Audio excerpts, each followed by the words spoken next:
तो फिर इस अनंत ब्रह्म का साक्षात्कार कैसे होगा?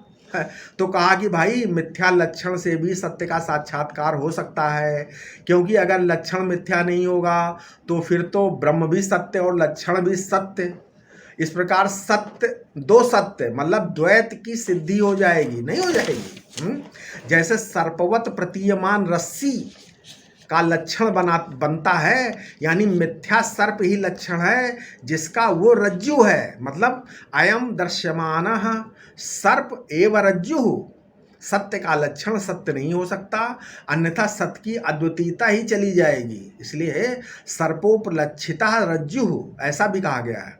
तो देखो, स्वर्ण में आकृति खिंची, सोने में आकृति खिंची और मिट गई, तो अधिष्ठान रूप स्वर्ण सच्चा है और अध्यारोपित जो आकृतियां हैं, कंगन आदि, हार आदि, वो झूठी हैं। इसलिए कहा गया स्वर्ण में एवं सत्यम। तथापि आभूषण स्वर्ण की पहचान का साधन हो सकता है ना।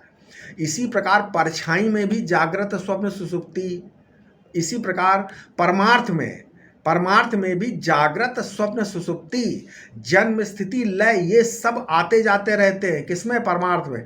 परंतु इनका जो प्रकाशक अधिष्ठान है वो तो एक रस बना रहता है ना। अतः एक रस ज्ञान सत्य है और जागृत आदि सब मिथ्या है, बदलता हुआ ज्ञान भी मिथ्या है।